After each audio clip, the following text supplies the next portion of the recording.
একদম পুরো অ্যাগ্রেসিভ হয়ে আছে। হ্যাঁ তাহলে এটাকে এখন ছেড়ে দাও।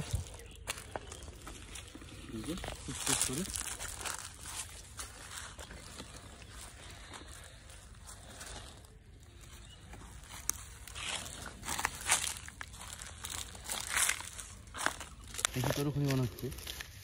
যাক আজকে ফার্স্ট টাইম আমাদের মানে ফার্স্ট টাইম না মানে এই কয়েকদিনে ফার্স্ট টাইম আর কি, গরমের শুরুতে ফার্স্ট এত বড় সাপ আজকে একসঙ্গে উদ্ধার। দুটোই বড় বড়, আর দুটো স্পেকটিক্যাল কোবরা। হ্যাঁ দুটো স্পেকটিক্যাল কোবরা। আর এই হলো সেই স্পেকটিক্যাল কোবরা যেটাকে এখন মুক্ত করা হবে। মুক্ত করবে আমাদের টিম মেম্বার অপূর্ব। এখানে ছাড়বি নাকি? চলো ওইখানেই ছাড়ি, ওইখানে তো ছাড়লাম তো সব দেখা যাচ্ছে, সেখানে ছাড়ি, সাপটা লুকাতে পারবে। চলো। বাহ দুটো একই জায়গা, সুন্দর।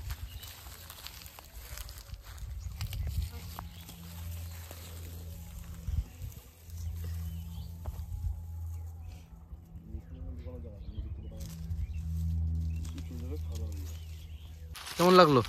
একদম বহুত দিন পর কি মিনিমাম 3-4 মাস পর না?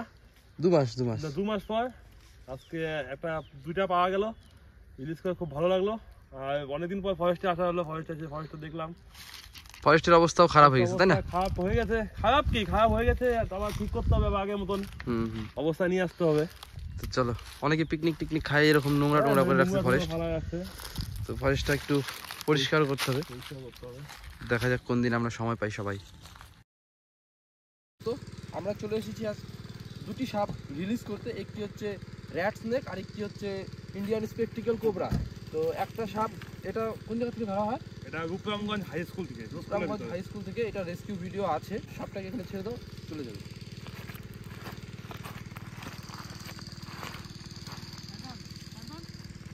ছেড়ে দাও। বাপরে বাপ, অনেক বড় সাপটা, স্কুলের ভিতরে ঢুকে যায়, ওরা ভয় পায়, তাই আমরা রেস্কিউ করি। সাধারণত আমরা র্যাট স্নেক রেস্কিউ করি না, কিন্তু যদি কেউ বলে তাহলে রেস্কিউ করতেই হয়, কারণ ওরা অনেকে ভয় পায়, ভয়ে অনেকে মেরে দেয়, সেই জন্য আমাদের রেস্কিউ করতে হয়।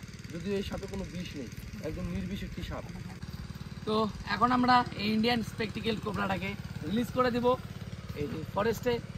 তো আশা করি সাপটা আগের থেকে যেই পজিশনে ছিল সেখানে অনেক ভালো থাকবে, সুস্থ থাকবে, আর কারো কোনো ক্ষতি করবে না, আর নিজেরও কোনো ক্ষতি হবে না, কারণ মানুষের তো ভয় ওদেরও থাকে, তাই না?